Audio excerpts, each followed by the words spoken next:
Bones a tots, sóc en Xavi. Avui resoldrem un exercici molt típic de batxillerat sobre l'equilibri químic, concretament un exercici que està aplicat a la síntesi de l'amoníac. És un exercici de l'ESPAU de l'any 2025 i consta de diversos apartats. En un d'ells veurem com calcular constants d'equilibri i en l'altre veurem com interpretar l'efecte de diferents variables, com la pressió i la temperatura, a aquest equilibri. Bé, doncs, el primer amb el que ens trobem és l'enunciat. Com podeu veure, és bastant extens. Primer tenim un paràgraf on ens parla una mica de què és el procés de Haber-Bosch. Això us ho explicaré després més sintetitzat. També ens dona la reacció i veiem que una molècula de nitrogen més 3 d'hidrogen dona 2 molècules d'amoníac. L'apartat és molt simple, ens dona les dades en forma de taula on ens diu la substància, nitrogen, hidrogen i amoníac, i ens expressa les concentracions en l'equilibri com a mols partits per litres. Simplement hem d'escriure l'expressió de la constant d'equilibri en concentracions, la Kc, i calcular el seu valor a 1000 Kelvin. A més, hem de calcular també el valor de la constant d'equilibri Kp a 1000 Kelvin. Això serà l'apartat A. L'apartat B el tenim aquí, però entrarem en detall més tard. Veureu que és simplement explicar i justificar alguns conceptes teòrics. Començaré, doncs, parlant de què és el procés de Haber-Bosch. Com he dit abans, és bàsicament la síntesi industrial de l'amoníac. Aquesta reacció és molt fàcil. Tenim una molècula de nitrogen més 3 d'hidrogen que reaccionen per donar 2 molècules d'amoníac. El que més ens ha de cridar l'atenció d'aquesta reacció és que és una reacció reversible. Això vol dir que el procés pot anar en dos sentits. A més, l'enunciat ens parla de que la reacció està en equilibri. Per tant, sabem que les velocitats directa i inversa s'igualen. A més, veiem que tots els subíndexs són G, és a dir, totes les substàncies són gasos. Això vol dir que l'equilibri és un equilibri homogeni. Per què ens parlen d'aquesta reacció i no d'una altra? Doncs bé, aquesta reacció té una importància global molt gran, ja que permet produir fertilitzants a gran escala que són essencials per a l'agricultura intensiva d'avui dia. S'estima que el procés de Haber-Bosch garanteix l'alimentació d'una gran part de la població mundial. A més, ens parla del concepte d'amoníac verd. Aquesta reacció té dos components, nitrogen i hidrogen. El nitrogen prové de l'aire, ja que aquest està composat bàsicament per un 78% de nitrogen. Quan l'hidrogen s'obté mitjançant l'electròlisi de l'aigua, però s'utilitza energies renovables, com la solar o l'eòlica, el producte es denomina amoníac verd. Va, doncs, ara sí que anem al que ens interessa. L'apartat ens demanava calcular la constant de l'equilibri, la Kc. Però què és la Kc? És el coeficient entre les concentracions molars dels productes i la dels reactius en l'equilibri, cadascuna elevada al seu coeficient estequiomètric. Aquí ho veiem, Kc és el productori dels productes elevat a m, dividit per productori dels reactius elevat a n. Si substituïm les concentracions de la nostra reacció, tenim que la Kc és la concentració d'amoníac a l'equilibri elevat al quadrat dividit per la concentració de nitrogen multiplicat per la concentració d'hidrogen elevat a 3. Però què vol dir ben bé aquest valor? Com podem comprovar, si la Kc és molt gran, predominaran els productes. Si ho comprovem matemàticament, vol dir que el productori, és a dir, el numerador, és molt gran.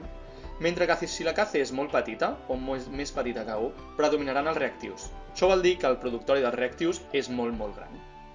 Va, doncs, ara anem a fer els passos per calcular. Primer de tot, hem d'identificar les concentracions. Tenim molta sort perquè en aquest exercici tenim una taula on directament ens les dona. No hem de fer cap càlcul. Simplement, doncs, haurem de substituir a l'expressió. Per tant, ens queda que la Kc és igual a 0,36 al quadrat dividit per 0,142 multiplicat per 1,84 elevat a 3. Ara, doncs, només ens queda operar i verificar el resultat. Ens dona 0,15 i, com hem pogut comprovar abans, predominaran els reactius. En aquest mateix apartat ens demanava calcular la constant Kp. Quan treballem amb gasos és molt útil expressar aquesta constant en funció de les pressions parcials com hem fet en l'apartat anterior, però ens serà més fàcil si apliquem aquesta fórmula, ja que hi ha una relació directa amb la Kc que depèn només de la temperatura, de la constant de gasos ideals i del número de mols en l'equilibri. Per tant, podem deduir que la Kp és igual a la Kc per la R per la T elevat al delta N. Llavors, tenim les dades per a la síntesi de l'amoníac. Tenim la reacció, per tant podem treure els mols de productes, que són 2 mols d'amoníac, els mols de reactiu, que és un mol de nitrogen, més 3 mols d'hidrogen, en total 4 mols. L'enunciat també ens dona la R, que és 0,082 atmosferes per litre dividit mol Kelvin, i ens diu que hem de fer els càlculs referits a 1000 kelvins de temperatura. Doncs, per seguir els passos, primer hem de tenir la Kc. Aquesta l'hem calculat a l'apartat anterior. Al segon apartat haurem de determinar aquest delta N, que és el número de mols de productes menys el número de mols de reactius. Per tant, 2 menys 4 tenim un menys 2. Ara simplement cal substituir i operar. Per tant, ens dona que la Kp és igual a 0,15 per 0,082 per 1000, tot això elevat a menys 2. I finalment obtenim el resultat que ens dona que la Kp és aproximadament 2,2 per 10 a la menys 5. Començarem a parlar ara de l'apartat B. Primer de tot ens demana saber si és millor fer la reacció a pressions altes o baixes. Per contestar això hem de tenir molt clar l'efecte de la pressió, sobretot tenint en compte el principi de Le Chatelier. Com a regla general sabem que un sistema suposarà qualsevol pertorbació. Per tant, si en aquest cas augmentem la pressió, el sistema evolucionarà cap al costat de la reacció amb menys mols de gasos per a contrarrestar el canvi. Com sabem, els reactius tenim 4 mols, un provinent del nitrogen i 3 provinents de l'hidrogen, i els productes tenim només 2 mols d'amoníac. Per tant, sabem que en augmentar la pressió, l'equilibri es desplaçarà cap a la dreta, afavorint la formació de l'amoníac. En aquest mateix apartat B, ens demana saber si el rendiment augmenta a temperatures altes o baixes. Per fer aquest apartat és molt important saber que la reacció és exotèrmica, per tant, que alliberarem calor. Podem considerar, doncs, que l'energia que s'allibera és un producte més en l'equació química. Per tant, l'equació ara ens quedarà que una molècula de nitrogen més 3 d'hidrogen formaran 2 molècules d'amoníac més calor. Per tant, ara ho podem tractar simplement com si fos un problema de Le Chatelier.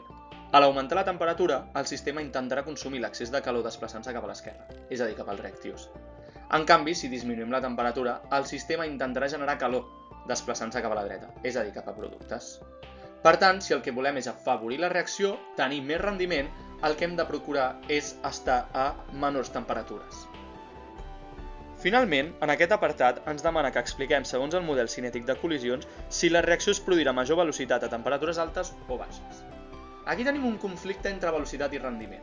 A l'apartat anterior, hem deduït que el rendiment, per tant la termodinàmica, funciona millor a temperatures baixes, ja que això produïa un augment d'amoníac. En canvi, ara hem de saber que l'objectiu de la velocitat, és a dir, l'objectiu cinètic, és aconseguir l'equilibri en un temps raonable. Segons la teoria de col·lisions, a major temperatura les molècules vibraran amb més energia, per tant tindran més energia cinètica i xocaran amb més força i més freqüència. Això farà que la reacció es dongui més ràpid. En canvi, a temperatures baixes la reacció és tan lenta que encara que el rendiment teòric sigui alt, no és viable perquè triga molt en produir-se. Per tant, cinèticament, l'ideal hauria de ser que la temperatura fos alta, però el rendiment termodinàmic, l'ideal hauria de ser que la temperatura fos baixa. Per tant, s'arriba a un compromís industrial. Es busca un balanç que permeti una velocitat acceptable amb un rendiment raonable, utilitzant ajuda externa, com catalitzadors, per accelerar el procés sense alterar l'equilibri. Per tant, aquesta reacció normalment es du a terme entre 400 i 500 graus. Per acabar, he preparat aquest petit resum de cada un dels apartats.